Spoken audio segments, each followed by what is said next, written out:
네, 귀한 찬양.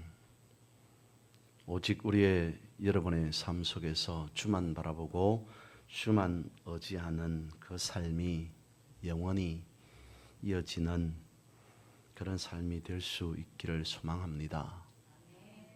세상을 바라보면 사람들은 한결같이 예나 지금이나 어제나 오늘이나 하는 말들이 참으로 암울하다라고 말을 합니다.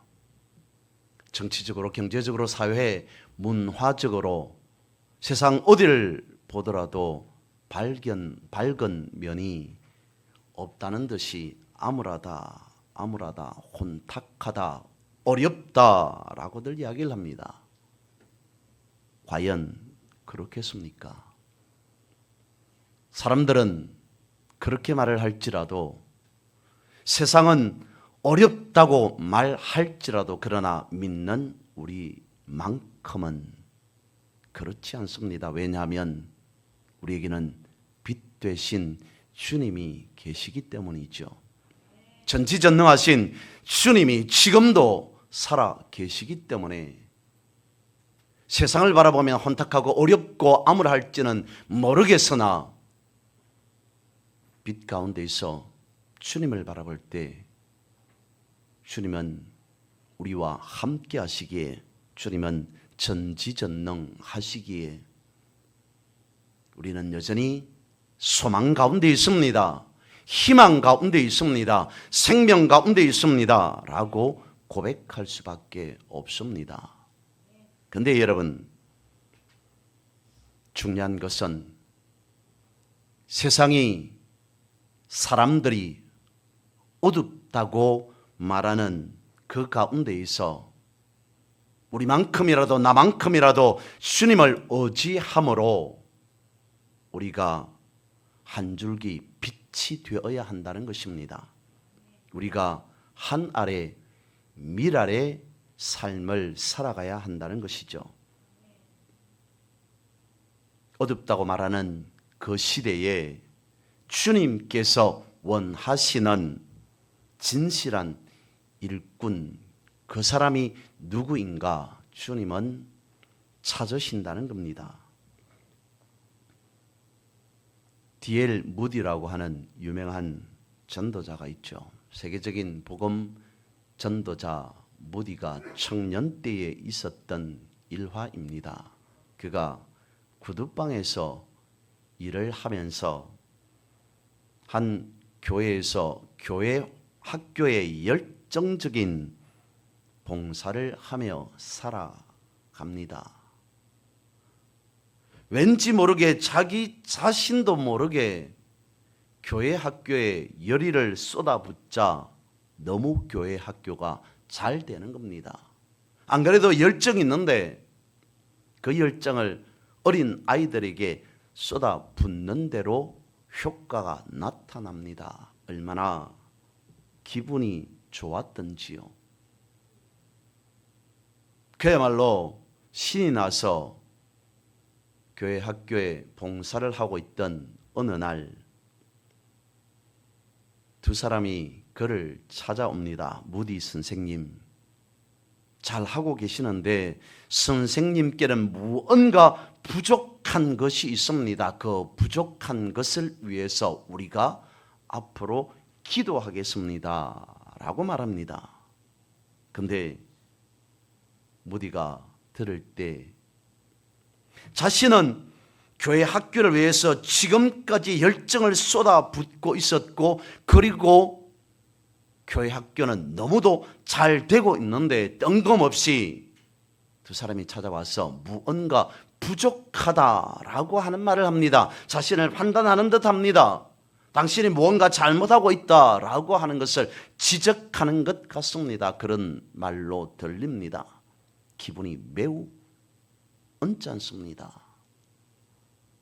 그래서 화가 나는 마음을 억누르고 그가 그분들에게 말합니다. 아닙니다. 괜찮습니다. 저를 위해 기도해 주지 않아도 저는 충분히 잘하고 있습니다. 라고 한 말을 하였습니다. 그런데 그런 이후 그 두 분이 찾아와서 당신에게 무언가 부족함이 있으니 우리가 기도하겠다라고 하는 그 말이 끊임없이 생각에서 되살아납니다. 지워지지 않습니다. 마치 그 말에 사로잡힌 듯 연일 그 생각에 골몰하기 시작합니다. 그러기를 한참의 시간이 지났습니다. 길을 걸어가고 있는데 그에게 생각지도 못하였던 놀라운 성령의 역사가, 길을 걸어가고 있는데 기도하는 중도 아니요, 말씀을 보는 것도 아니요, 찬송 예배하는 것도 아닌데 성령의 놀라운 기름 부으심이 임합니다. 그러면서 그 속에 무디 자신 속에 일어나는 생각이 몇 개월 전에 두 사람이 자신에게 찾아와서 부족함이 있다라고 하는 그 말의 의미가 무엇인가가 깨달아지기 시작합니다. 그 말의 의미가 무엇인지를 알게 됩니다. 그때 생각하기로 내가 내 열의만으로, 내 열정만으로 교회 학교에 봉사한 것이 아닌가. 어쩌면 내 자신을 드러내고 싶어서, 내가 가지고 있는 역량을 자랑하고 싶어서 그렇게 해왔던 것은 아닌가라고 하는 생각을 하면서 그 자리에 무릎 꿇게 되어집니다. 그리고는 성령의 놀라운 기름 부으심으로 인해 그는 그 시점에서 단순히 한 교회의 교회 학교만을 바라본 것이 아니라 세계 열방을 품고 세계적인 복음 전도자가 되었다는 것이죠. 그 일이 바로 그에게 있어서 세계적인 복음 전도자 무디로 만들어주는 전환점이 되었다. 그러면서 그는 이렇게 간증합니다. 그 놀라운 축복의 사건은 빛의 번쩍임처럼 갑자기 나에게 임하였다. 여러 달 동안 나는 봉사에 필요한 능력을 목마르게 사모하고 있었다. 그리하여 마침내 내가 그 능력을 얻지 못하면 죽으리라고 생각할 정도가 되었다. 내가 뉴욕에 거리를 걷고 있었던 그 어느 날, 그날을 언급조차 할 수 없다. 그것은 너무 신성해서 함부로 부를 수 없는 날이었다. 그 거리에서 하나님의 능력이 너무나 놀랍게 내게 임하였기 때문에 나는 하나님께 손을 좀 넣어주어 달라고 구해야만 할 정도였다. 하나님의 선하심에 대한 느낌으로 너무나 충만한 나머지 온 세상에라도 품을 수 있을 것 같았다.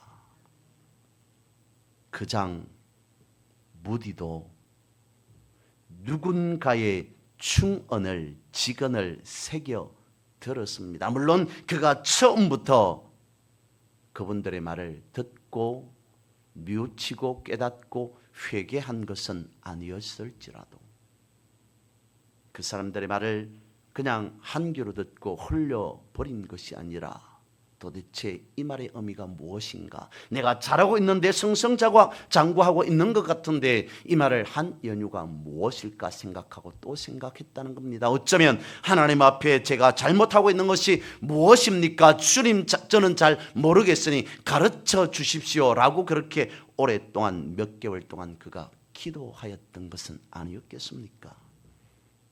그렇게 그는 그 사람들의 충언을 받아들이고 하나님 앞에 세계적인 복음 전도자로 당당하게 쓰임 받았다라고 하는 것입니다.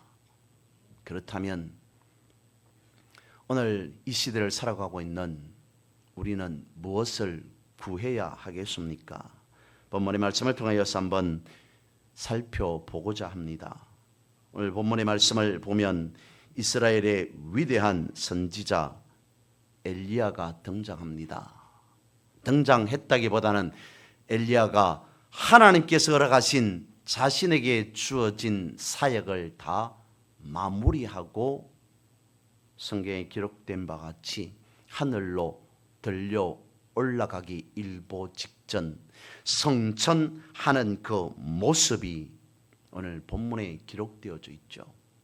그런데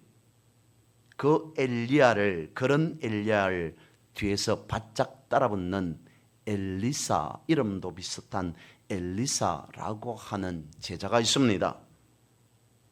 엘리야가 가는 족족 엘리사는 따라갑니다. 길갈을, 베델을, 여리고를 거쳐서 이제는 엘리야가 성천할 그 지점인 요단 강가에까지 이르게 됩니다.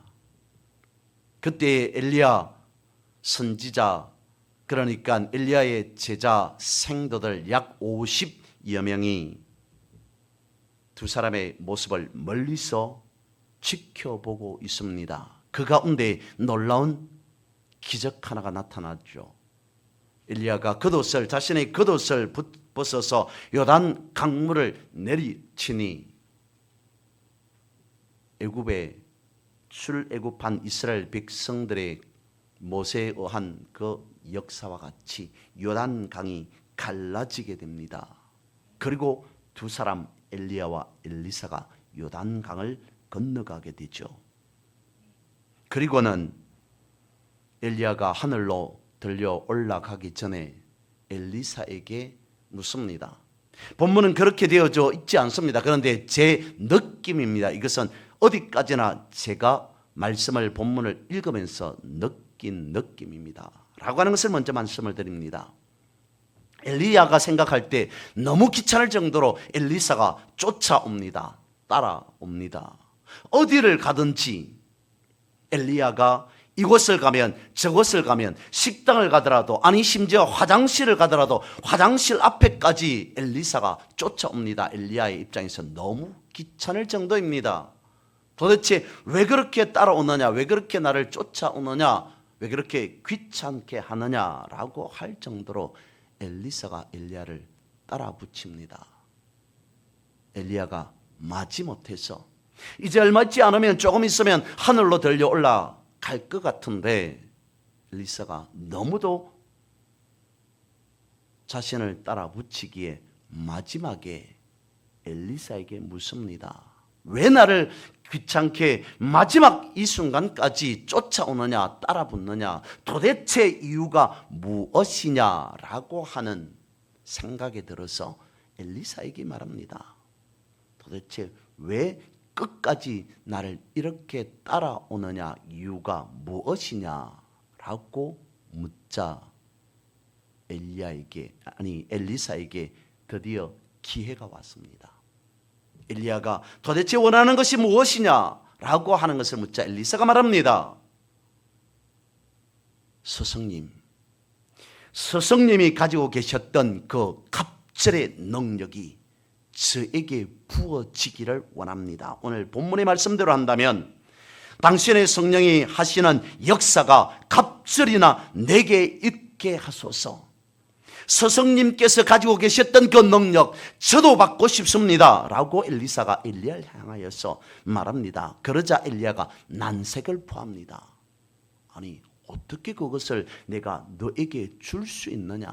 나에게는 그럴 능력이, 너에게 줄 수 있는 그런 능력이 나에게는 없다라고 말합니다. 엘리사도 실망했겠죠. 낙심했을 수도 있을 겁니다. 그러다 보니까 미안했던지 엘리야가 엘리사에게 말합니다. 하지만 다른 사람 눈에는 잘 보지 못하는데 만약에 너의 눈에 내가 하늘로 들려 올라가는 모습이 보인다면, 하늘로 들려 올라가는 그 모습을 내가 보게 된다면 어쩌면 너의 눈이 열려서 하나님께서 나에게 주어졌던 그 엄청난 성령의 역사하심, 성령의 기름 부으심이 너에게도 있을지도 몰라 라는 말을 엘리야가 엘리사에게 남겼다는 겁니다. 그렇게 두 사람이 이런 대화를 주고받고 하는 가운데에 어느새 하늘에서 불말과 불수레가 내려옵니다. 해오리 바람을 타고 엘리야가 하늘로 살아서 올라갔더라 라고 하는 것이 열왕기하 2장 그리고 오늘 본문의 대략적인 내용이 되어지죠. 그러면 여기에서 우리에게 주어지는 메시지, 교훈은 무엇이겠습니까? 먼저 우리가 살펴볼 볼 수 있는 것은 바로 이 부분이지 않을까 싶습니다. 엘리사의 열정 말입니다. 오늘 본문을 통해서 다 이해할 수는 없지만 우리가 전후 맥락을 알고 있으니 생각해 보면 오늘 본문의 내용을 통해서 엘리사의 끈기가 참으로 대단하다라고 하는 것을 발견할 수 있습니다. 스승 엘리야의 만류에도 불구하고 그는 결코 포기하지 않습니다. 끝까지 엘리야를 따라갑니다. 엘리야가 어디를 가든지 따라만 갔다는 거겠습니까? 아니었을 겁니다. 엘리사의 입장에서 엘리야가 무엇을 말하든지 무슨 말을 하든지 쫓아다니면서 엘리야의 말 한마디 놓치지 않으리라, 엘리야의 눈빛 하나 놓치지 않으리라, 엘리야의 손짓 하나 놓치지 않으리라. 그야말로 일거수일투족을 쫓아다니면서 눈여겨보고 말을 기록하고 엘리사가 그러지 않았겠습니까? 끝까지 엘리사는 쫓아다녔습니다. 그러면서 예전에 표현대로 하면 그에게 마지막 순간 그에게 엘리사 스승 엘리야가 그에게 물었을 때, 스승님, 저에게 스승이 가지고 계셨던 갑절의 영감이, 성령의 역사하심이, 성령의 기름 부으심이 저에게도 있기를 원합니다. 그런데 그것이 엘리사가 요구한다고 주어지는 것이 아니다라고 성경은 기록하고 있습니다. 그렇습니다. 엘리야가 주고 싶다고 줄 수 있는 것이 아니었습니다. 왜냐하면 그것은 성령의 기름 부으심은 하나님의 주권이기 때문이었습니다. 하지만 엘리사도 그것을 몰랐겠습니까? 알고 있었을지라도 엘리사가 자기의 스승만큼 쓰임 받고자 하는 그 열망, 그것이 차고 넘쳤다는 겁니다. 엘리사에게 엘리야 이상으로 하나님 앞에 나도 저 스승처럼 쓰임 받고 싶다. 아니, 저 스승 이상으로 쓰임 받고 싶다. 나도 스승 엘리야처럼 쓰임 받아서 하나님 앞에 누가 되지 않는 선지자가 되기를 원한다. 하나님의 자녀, 하나님의 백성이 되기를 원합니다. 라고 하는 그 열정이 차고 넘쳤던 것 같습니다. 그래서 그것이 마지막 순간에 이루어지지 않습니까? 엘리사는 포기하지 않습니다. 자기 스승이 불가능하다, 안 된다, 줄 수 없다 라고 말해도 포기하지 않았습니다. 마지막 순간에 그가 자신의 스승 엘리야가 하늘로 살아서 들려 올라감을 보게 됩니다. 놀라운 역사가 나타나게 됩니다. 엘리야에게 주어졌던 그 기름 부으심이 엘리사에게도 동일하게 나타나게 되었다는 것입니다. 도대체 엘리사가 그렇게 갈망했던 이유는 무엇이었겠습니까? 암울한 이스라엘의 시대, 그 시대에 엘리사가 생각하기로 나 한 사람이라도 깨어 있어서 이 세상에 한 줄기의 빛이 되기를 원합니다. 스승만큼은 내가 따라가지 못할지라도 하나님께서 나에게 능력 주시면 내가 사람 바라보지 아니하고 내가 세상 바라보지 아니하고 암울한 이 시대에 이스라엘 죽어져 심판 망해져가는 이 이스라엘에 하나님께서 칭찬하실 만큼의 우뚝 선 제대로 된 한 사람이 되기를 원합니다. 하나님의 사람으로 쓰임받기 원합니다. 엘리사에게 그러한 자세가 있었다는 겁니다. 오늘 본문의 말씀 2장 9절 말씀을 읽어봅니다. 그놈의 엘리야가 엘리사에게 이르되 나를 내게서 데려감을 당하기 전에 네가 내게 어떻게 할지를 구하라. 엘리사가 이르되 당신의 성령이 하시는 역사가 갑절이나 내게 있게 하소서 하는지라. 8월달입니다. 날씨가 어떻고 기후가 어떻고 그것을 논하기 전에 오늘 우리에게도 본문이 기록하고 있는 성령 충만의 놀라운 역사가 여러분에게도 여러분의 삶 속에서도, 가정 가운데에서도, 교회 가운데에서도 나타날 수 있기를 주님의 이름으로 선포하고 축복합니다. 하나님, 저에게도 성령 충만이 필요합니다. 성령 충만의 역사가 있기를 원합니다. 한 번, 두 번 기도해서 되어지지 않는다면 엘리사처럼 응답해 주실 때까지 하나님의 바짓가랑이라도 붙잡겠다는 심정으로, 열의로, 열망으로, 내 노력이 아닌 믿음의 열정으로 포기하지 않는 그 가운데에 엘리사에게 주어졌던 그 갑절의 능력이 우리에게도 부어 주실 줄 믿습니다. 그렇다면 엘리사가 그토록 요구했던 갑절의 능력, 그것의 의미는 무엇이겠습니까? 엘리사가 말한 갑절이라고 하는 것은 우리가 생각하는 2배라고 하는 단순한 그런 의미가 아니었습니다. 이스라엘 백성들에게는 자신들에게 내려오는 전통 하나 중에 아버지가 자녀에게, 아들들에게 물려줄 상속이 있을 때에 아들이 1명이 아닌 2명, 3명, 4명, 5명, 10명이라면 그들에게 돌아갈 공동의 몫이 있을 겁니다. 근데 그 가운데 특별하게 장자에게는 5명의 아들이 있다면, 10명의 아들이 있다면 저들에게 나누어 줄, 분배되어질 그 목 중에 장자에게는 2배를 준다는 것입니다. 그것이 신명기 21장 17절 말씀에 기록되어져 있습니다.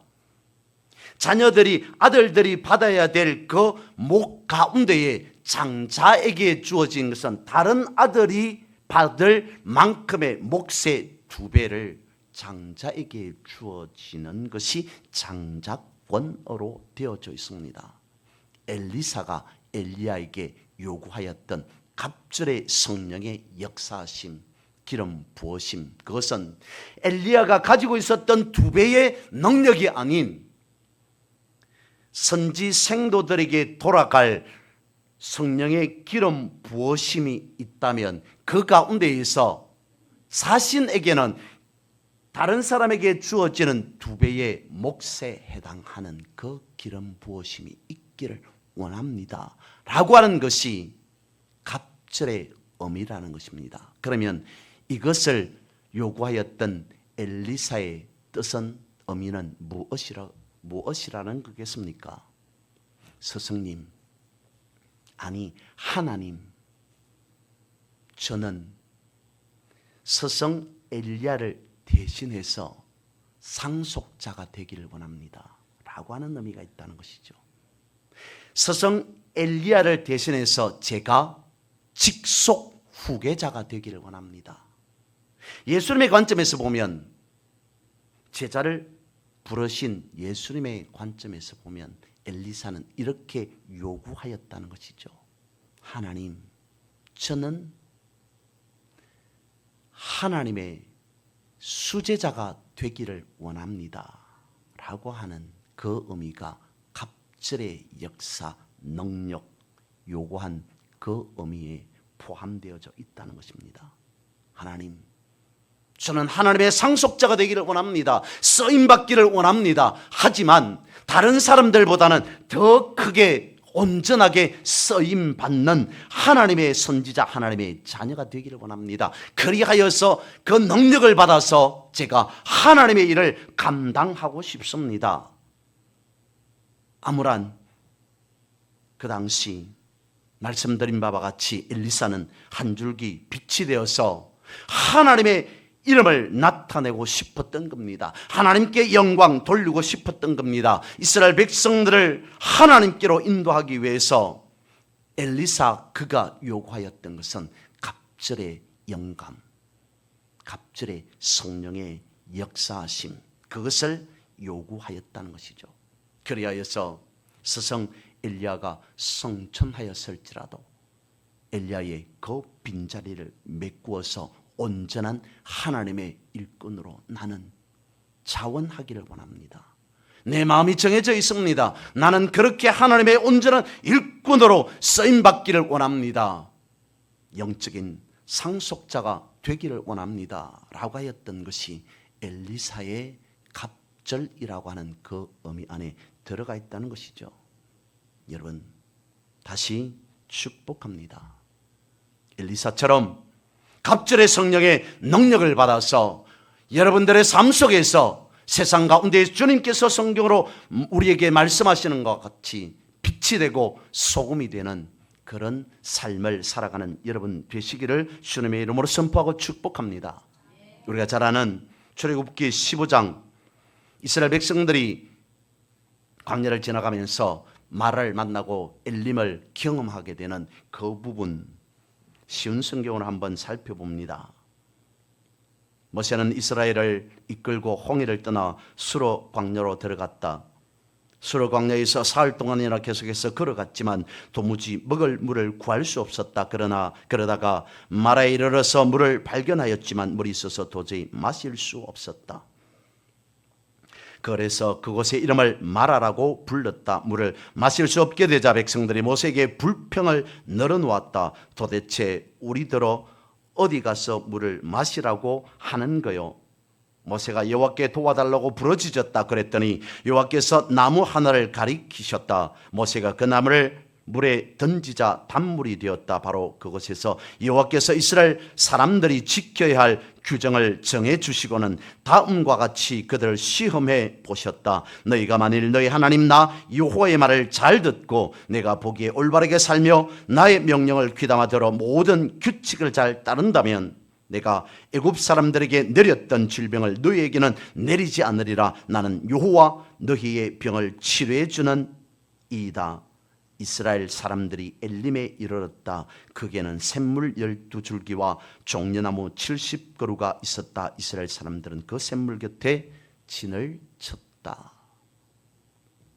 마라에서 엘림에 이르기까지 그 내용은 우리가 잘 알고 있는 부분이므로 설명을 더 이상 할 필요가 없을 것 같습니다. 하지만 그런 저들을 향하여서 하나님께서 무엇이라고 말씀하고 있습니까?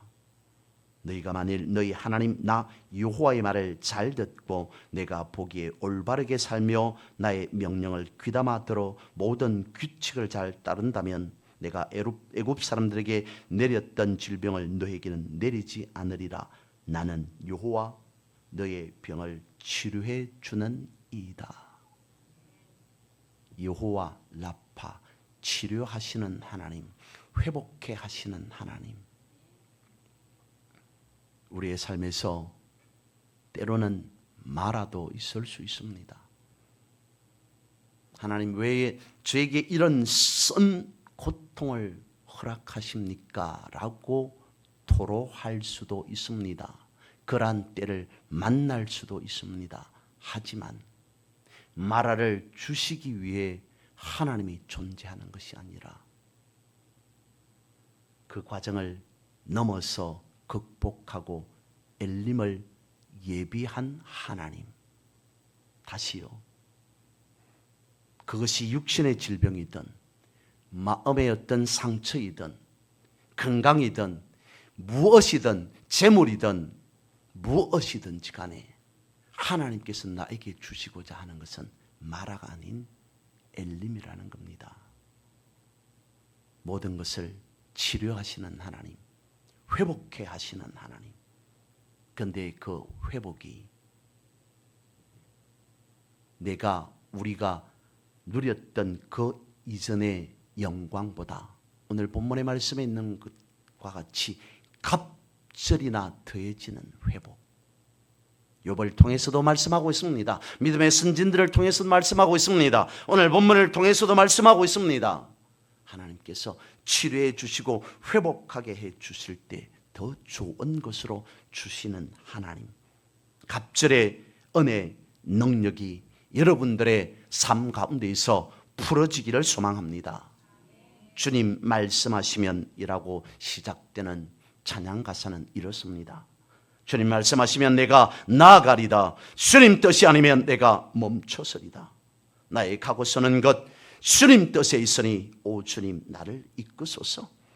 뜻하신 그곳에 나 있기 원합니다. 이끄시는 대로 순종하며 살리니 연약한 내 영혼 통하여 일하소서. 주님 나라와 그 뜻을 위하여.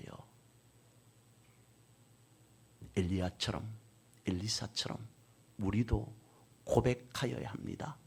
주님, 나 하나님의 나라 위해 쓰임받기를 원합니다. 주님, 하나님의 역사하심이 사람을 통해서 나타나고 이루어지는 것이라면 다른 사람보다 나를 통해서 일하십시오. 나를 통해서 하나님의 살아 역사하심이 나타나기를 원합니다. 이루어지기를 원합니다. 라고 우리 또한 고백하여야 하지 않을까.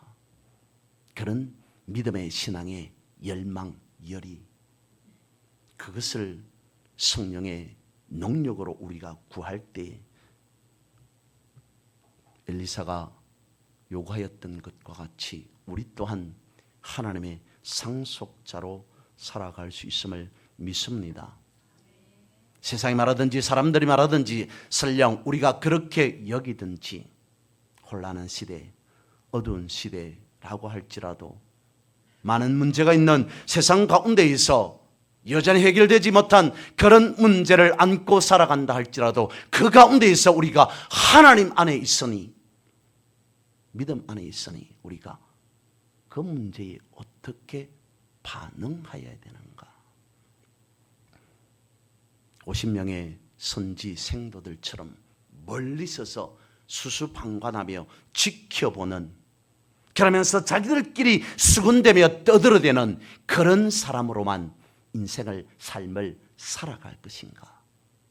아니면 엘리사처럼 하나님, 자신의 스승을 바라보고 배웠던지, 아니면 그 가운데에서 하나님께서 엘리사에게 직접적으로 주어졌던 그런 기름 부으심이 있어서 그랬던지, 아무런 이 시대, 이 나라, 이 백성들을 하나님 긍휼히 여겨주십시오. 오해도 말씀을 드리겠습니다마는 나 한 사람만큼이라도 깨어 있어서 엘리야가 스승이 하늘로 들려 올라가고 난 뒤에 내가 그 빈자리를 메꾸고 싶습니다. 하나님 나라 확장을 위해서 쓰임받는 그런 한 사람이 되기를 원합니다. 문제 한가운데로 들어가서 내 능력이 부족할지라도 하나님께서 나에게 능력을 주시면 나는 하나님의 사람으로 쓰임받기를 원합니다. 스승이 안 된다고, 불가능하다고 말했을지라도 실망하지 않고 낭망하지 아니하고 끝까지 엘리야를 따라가서 갑절의 능력을 부여받았던 엘리사처럼 우리 또한 그와 같이 믿음의 열의를 가지고 살아가야 되지 않을까 싶습니다. 그 한 예가 다윗에게서도 찾을 수 있습니다. 우리가 잘 아는 다윗이 어린 시절 골리앗과 대치되어 있던 그 가운데 사무엘상 17장 46절과 47절은 이렇게 기록하고 있습니다. 오늘 여호와께서 너를 내 손에 넘기시리니 내가 너를 쳐서 내 목을 베고 블레셋 군대의 시체를 오늘 공중에 세워 땅의 들짐승에게 주어 온 땅으로 이스라엘에 하나님이 계신 줄 알게 하겠고 또 여호와의 구원하심이 칼과 창에 있지 아니함을 이 무리에게 알게 하리라. 전쟁은 여호와께 속한 것인즉 그가 너희를 우리 손에 넘기시리라.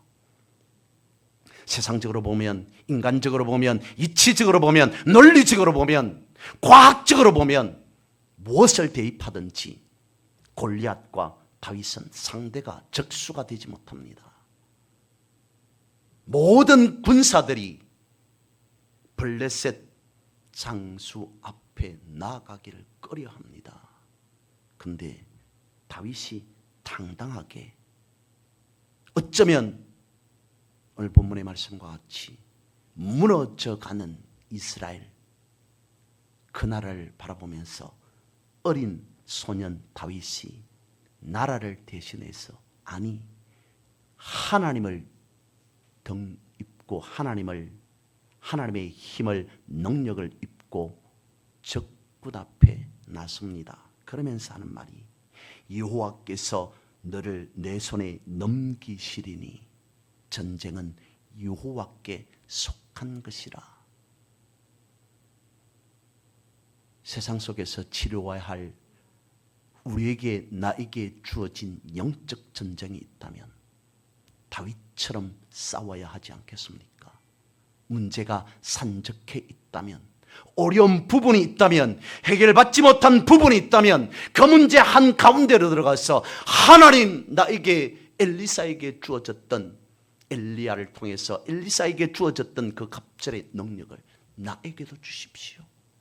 믿음의 선진들에게 허락하셨던 성령의 놀라운 기름 부으심, 성령의 충만하심, 그것 나도 원합니다. 우리 가정 가운데에서도, 교회 가운데에서도 기름 부어지게 하옵소서. 차고 넘치게 하옵소서. 그래서 하늘의 신령한 그 능력을 받아서 우리가 싸워야 할 영적 전쟁에서 승리하여서 엘리사 못지않게, 다윗 못지않게 하나님 나라를 확장해 세워나가는 그러한 여러분 모두가 되시기를 주님의 이름으로 선포하고 축복합니다.